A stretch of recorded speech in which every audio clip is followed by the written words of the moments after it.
Assalamualaikum warahmatullahi wabarakatuh. Perkenalkan saya Anissa Sukma dengan NPM 2313 Baik, di sini saya akan praktik mengajar keterampilan menjelaskan. Selamat menyaksikan. Pagi anak-anak. Pagi, Bu. Oke. Mulai dulu. Assalamualaikum warahmatullahi wabarakatuh. Waalaikumsalam warahmatullahi wabarakatuh. Bagaimana kabar kalian hari ini? Baik, Bu. Alhamdulillah. Akhirnya ada yang hadir. Maya, Bu. Kalau boleh tahu kenapa Maya? Sakit, Bu. Oke, ada suratnya? Ini, Bu, suratnya. Oke, ini ya. Iya, Bu. Oh ya, Maya sakit, semoga Maya segera sembuh ya. Amin. Yang lain habis makan? Hadir, Bu. Alhamdulillah. Oke, kita berdoa dulu ya. Kita kelas mingguin.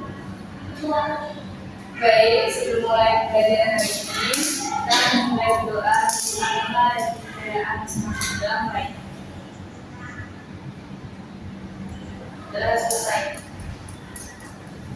Beri salam. Assalamualaikum warahmatullahi wabarakatuh. Waalaikumsalam warahmatullahi wabarakatuh. Anak-anak, kan minggu lalu itu sudah bertugas ya. Apakah sudah dikerjakan? Ya, Bu. Silakan tunggu ya, Nak. Baik, Ibu. Jadi satu saja yang mau sampai. Ibu. Oke, terima kasih ya, Nak. Nanti Ibu mulai. Oke. Hari ini kita akan membahas materi terkait penilaian terhadap revisi. Oke, minggu lalu kita sudah membahas terkait menyusun teks deskripsi. Adakah yang masih ingat tentang teks deskripsi itu apa? Ibu siapa yang masih ingat? Saya, Bu. Ya, silakan seperti. Teks deskripsi, Bu. Teks deskripsi adalah teks yang menceritakan, menggambarkan suatu peristiwa secara jelas atau nyata sehingga pembaca benar-benar merasakan apa yang dirasakan oleh penulis. Ya, betul. Kita beri tepuk tangan dulu untuk Suhati. Ya, bagus ya, Suhati. Artinya minggu lalu sudah mendengar materi yang sudah Ibu sampaikan dengan baik. Dari Zahra? Baik. Oke. Jadi hari ini kita akan membahas materi penilaian terhadap revisi. Semalam ada yang sudah membaca? Belum, Bu. Oke, tidak apa-apa. Hari ini kita belajar sama-sama ya. Jadi intinya teks deskripsi itu adalah teks yang digunakan untuk menggambarkan suatu peristiwa atau objek di mana kita sebagai pelajar itu bisa merasakan atau berada di situasi tersebut. Nah, kemudian materi pertama, oke, ada yang sudah tahu revisi itu apa sebelumnya? Belum, Ibu. Jadi revisi itu adalah cerita-rekaan yang bersumber dari imajinasi penulis. Ada pelajaran penting di dalamnya tentang cara menghadapi masalah dalam kehidupan nyata. Jadi intinya karya fiksi itu tuh cerita rekaan atau imajinasi dari penulis itu sendiri, di mana ceritanya itu bisa seolah-olah sesuai fakta. Padahal belum tentu ceritanya itu fakta kan. Nah, kita tahu karya fiksi yang kalian tahu ada apa aja? Fiksi. Iya, ya, betul. Kemudian ada lagi novela banyak ya. Jadi novela itu termasuk ke dalam karya fiksi karena itu kan adalah sebuah karangan dari penulis yang digunakan untuk memberitahu pembaca supaya dapat menikmati hasil dari karya fiksi itu sendiri ya. Oke. Nah, di unsur-unsur karya fiksi itu ada 4. Pertama itu ada tokoh cerita, latar cerita, tema cerita, alur dan jalan cerita. Tokoh cerita itu biasanya isinya adalah tokohnya, tokoh di dalam cerita itu sendiri. Kalau pernah membaca sebuah karya fiksi di mana tokohnya itu nggak jelas, pernah kan? Pasti kalian berpikir kalau tokoh cerita di dalam itu tidak ada, pasti kalian tidak bisa menikmati. Pasti kalian berpikir kayak ini tokohnya siapa? Kok tidak ada? Siapa yang berada di dalam cerita tersebut. Kemudian latar cerita itu tempat dan waktu yang terjadi di dalam cerita tersebut. Misalkan cerita yang apa yang pernah kalian baca? ya. ya rajut dan buaya kan waktunya itu sudah ada, kemudian tempatnya ya di sungai, Iya, di hutan. di hutan seperti itu ya. Kemudian ada tema cerita, temanya itu apa? Judulnya Bu. Ya betul, judulnya itu menceritakan tentang apa gitu ya. Nah, alur dan jalan cerita. Alur kan terdapat 3 ya. Ya. Alur maju, alur mundur, dan alur Campuran. ya. Kalau alur maju itu alurnya yang pertama menceritakan tentang kisah di sekarang, kemudian diselesaikan, kemudian ada masalahnya apa dan diselesaikan masalahnya itu. Kemudian ada alur maju, alur mundur. Alur mundur itu jadi dari cerita sekarang dikaitkan dengan cerita masa lalu. Nah, kalau cerita campuran itu dijadikan satu, jadi cerita masa kini dan cerita masa lalu. Kemudian, oke, jadi ini adalah unsur-unsur karya fiksi. Kalian pernah melihat atau membaca sebuah karya fiksi di mana kalian tuh bisa benar-benar merasakan ada di situ. Nah, ya sebenarnya tadi yang kalian sudah Buaya. Nah, kalian bisa melihat ini seperti apa? Apa yang bisa kalian lihat dari ini? Sawah. Nah, apalagi ya, ini ada 2 gambar ilustrasi yang ibu ambil. Jadi ini adalah sebuah pesawahan desa yang dimana tempatnya itu kan pasti kita merasakan ada Yang tenang kan ya, kan? Ini, kemudian ini. Nah, ini adalah salah satu contoh di mana sebuah desa kalau misalkan pohonnya ditebang pasti akan berdampak besar kan, ya. dari polusi, kemudian udaranya tidak enak ya. Nah, ada 2 nih. Nah, seperti ini adalah salah satu contoh tidak baik karena ini merusak udara di lingkungan sekitar. Apalagi di desa-desa itu kan polusinya sangat terjaga ya. Iya. Kita kan juga dari desa, jadi ibu sangat bisa paham gimana rasanya pohon yang ditebang-tebang seperti ini tuh menimbulkan polusi yang tidak sehat juga. Ya Bu. Kemudian, nah ini adalah salah satu cerpen yang ibu ambil, judulnya Pohon Terakhir di Kampung Air Jernih. Ini juga berkaitan seperti tadi. Hanya saja ini kita bisa mengambil kesimpulan dari apa yang sudah dilakukan oleh Raka. Jadi di Kampung Air Jernih dulu ada pohon yang tumbuh rindang dan udara terasa sejuk. Namun kini hampir semua pohon ditebang untuk dijadikan lahan dan toko, seperti yang sudah kasih gambaran di awal tadi. Kemudian Raka, murid kelas 6, sedih melihat kampungnya jadi panas. Ia sering duduk di bawah satu-satunya pohon besar yang tersisa di tepi sungai. Ketika mendengar pohon itu akan ditebang, Raka dan teman-temannya membuat poster selamatkan pohon terakhir kita. Aksi mereka membuat warga sadar. Kepala desa akhirnya membatalkan penerbangan dan menanam lebih banyak pohon. Kampung Air Jernih pun kembali hijau dan Raka tersenyum bahagia melihat alam keselamatan. Jadi ini sedikit cuplikan ya, itu catatan di sini. Apa pendapat kalian setelah melihat cerita ini? Ya pasti intinya Raka ini adalah penyelamat ya. Iya. Dimana kan sekarang sedang marak-maraknya oknum-oknum yang menebang pohon tapi tanpa memikirkan dampaknya Iya, lingkungan sekitar. Ya betul. Nah, kemudian ini tokoh cerita. Dalam cerita yang baik itu ceritanya harus tokoh-tokohnya itu mudah dipahami. Nah seperti tadi Raka itu kan jelas ya, kita tahu di dalam cerita tersebut yang menjadi penyelamat untuk masyarakat di situ kan Raka ya, dan jelas kita bisa menerima cerita tersebut dengan baik. Nah, kemudian itu nih data di media. Data itu isinya biasanya tentang nama, jenis kelamin, usia, tempat tinggalnya di mana, kemudian keluarganya siapa, kemudian ada latar belakangnya juga seperti apa. Nah, ini adalah latar belakang. Jadi Raka itu tumbuhnya di desa Cibodas tadi, desanya tidak dicantumkan, kemudian dia hidup di sebuah desa atau kampung di mana kampungnya itu dulunya hijau, ya seperti ilustrasi gambar yang bisa dicantumkan di awal tadi, tidak ada terjadinya penebangan pohon-pohon besar yang menimbulkan polusi udara. Kemudian, nah tokoh Raka ini memiliki sifat berperilaku jelas ya, karena dia mengajak teman-temannya untuk menghadap atau menemui oknum-oknum yang menebang pohon itu dan akhirnya sudah dihentikan penebangan pohon itu. Nah, jadi Rapadi punya sifat peduli, berani dan bertanggung jawab. Dia peduli lingkungannya itu seharusnya tidak ditebang pohonnya supaya tidak berdampak untuk masyarakat sekitar. Oke, sifat tokohnya itu ya ini dia. Ya. Jadi hari ini tadi kan ibu sudah memberikan nih ya pohon terakhir kami itu. Jadi ibu pengen kalian mencoba membuat sebuah cerpen atau cerita.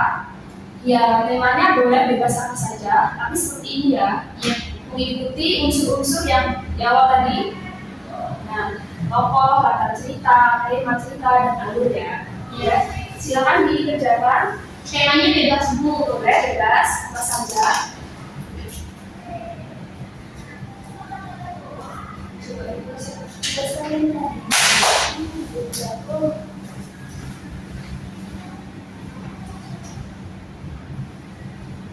Ya, soalnya bagus ya ini karyanya, deskripsi, caranya juga bagus.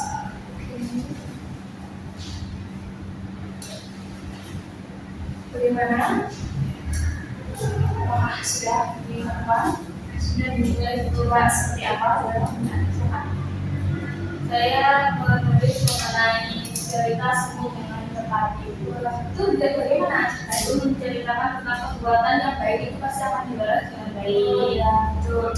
Betul. Jadi cerita bunga ini tentang sesuatu yang baik itu akan dibalik juga buat kita sendiri ya itu. Nah, bagaimana Salati? Ini Bu saya membuat cerpen Seuntai Harapan. Wah, bagus sekali apa itu? Jadi ini kisah remaja, masa-masa remaja yang paling indah, berbagi rasa, menghias masa remaja kayak rasa cinta, galau, haru, rindu, bersatu, hingga masa remaja ini sangat berkesan. Wah, baik ya, kita remaja ya. Oke, kita bintang kita semua itu. Jadi kawan bacanya sudah bisa membuat sebuah karya fiksi dan sudah mengikuti sesuai usul-usul karya fiksi ini ya. Oke, baik, kalian sekarang sudah bisa ya membuat sebuah karya fiksi. Artinya kalian udah keren banget. Iya Bu. Karena sebuah karya fiksi ini sebelumnya sudah pernah atau baru ini? Baru ini, Bu. Oh, bagus ya. Semoga terus berkembang ya. Amin. Oke, jadi intinya ya materi yang ibu sampaikan hari ini tuh berkaitan karya fiksi ya. Karya fiksi itu kan sebuah imajinasi dari penulis. Tujuannya ya untuk menarik perhatian pembacanya itu sendiri ya. Tadi yang ibu sudah sampaikan terdapat novel, kayak novel aslinya banyak ya seperti komik itu juga ada ya, komik, drama, film itu juga termasuk karya fiksi karena itu kan menghibur pembaca. Jadi tidak hanya berbentuk tulisan, tapi juga dalam bentuk seperti video. Oke, kemudian ada yang ingin ditanyakan? Cukup Bu. Oke, bagus ya. Artinya kalian sudah memahami ya. Apakah di sini ada yang ingin coba menyimpulkan? Saya Bu. Boleh, sepakati. Jadi Bu, teks karya fiksi adalah teks yang memuat cerita rekaan, khayalan, fantasi yang dibuat oleh penulis yang tujuannya adalah untuk menghibur pembaca. Ya, bagus ya. Kasih tepuk tangan dulu. Semoga teman-teman yang lain nantinya bisa ya seperti ini ya. Ya Ibu. Alhamdulillah. Semoga yang lain nanti juga dapat mengikuti yang sudah disampaikan hari ini. Jadi, kalau sudah tidak ada yang bertanya, Ibu mau memberi kalian tugas. Ya. Tugas lagi Bu. Iya, tugas lagi. Karena kan sekarang kita sudah di pembelajaran abad 21 ya. Dan memang berfokus pada project. Jadi ibu, ya kalau nggak mau sebagai kalian tugas gitu. Oke, mohon dicatat ya untuk info kelas. Semuanya dicatat. Oke, jadi tugasnya itu kalian mencari sebuah cerpen. Nah, nanti kalian analisis apa yang kalian rasakan setelah membaca cerpen tersebut, kemudian apa yang kalian dapat dari membaca cerpen tersebut, seperti yang sudah disampaikan tadi. Iya. Ada intinya ya dari yang sudah ibu berikan contohnya tadi, kita kan mendapatkan sebuah motivasi, sebuah hikmah ya, dimana tidak hanya seorang masyarakat umum saja yang dapat menjadi penolong untuk lingkungan sekitar. Tapi anak-anak seperti kalian juga bisa gitu. Apalagi kan kita sebagai siswa juga harus menunjukkan sebagai siswa yang rajin. Kemudian kita tadi contohnya lah, karena itu masih kelas 6 SD, kalian sudah kelas SMP kelas 7, artinya kalian sudah lebih dewasa dari kakak dan bisa menjadikan kakak ini sebagai contoh untuk kita semua. Iya Bu. Oke, Ibu mau tanya dulu ya. Menurut kalian, kalian tuh sudah bisa mencerminkan atau bisa menjaga lingkungan dengan baik atau belum? Sudah Bu. Contohnya apa? Saya tidak pernah membuang sampah sembarangan. Ya bagus, itu kan tujuannya supaya lingkungan itu kan tidak Bersih, ya. tidak banjir. Kalian tahu kan kalau di desa tuh banjir tuh yang sebenarnya karena apa? Membuang sampah sembarangan, masyarakatnya itu tidak memperhatikan lingkungannya, membuang sampah sembarangan. Mereka menganggap hal itu hal yang biasa, padahal itu sangat besar ya sebenarnya. Iya. Dari cerita, bagaimana? Menurut kamu? Sama Ibu, saya selalu ingin bersihkan kalau ada sampah yang kotor saya buang di tempat sampah. Bagus, artinya kalian itu sudah sangat bisa menjaga lingkungan sekitar supaya tujuannya seperti ini tadi. Oke, anak-anak, itu tadi ya. Ini sudah benar tidak ada yang mau bertanya. Sudah ya. Ibu. Oke, kita materi untuk minggu depan itu terkait teks eksplanasi. Coba sebentar dibaca dulu ya. Jadi teks eksplanasi itu teks yang menjelaskan proses terjadinya sesuatu secara logis dan betul. Kita akan bahas di minggu depan. Ibu berharap minggu depan kalian semua sudah belajar dan membaca materi terkait teks eksplanasi supaya ketika kita belajar kita lebih cepat memahami. Iya Bu. Ya, baik. Sepertinya sudah cukup ya. Hari ini, alhamdulillah, hari ini berjalan dengan lancar. Semoga ilmu yang kita pelajari hari ini bermanfaat untuk kita semua ya. Ya, baik. Silakan ketua kelas untuk menutup pembelajaran. Sebelum menutup pembelajaran hari ini, kita berdoa dengan Allah dan kepercayaan masing-masing. Doa baik.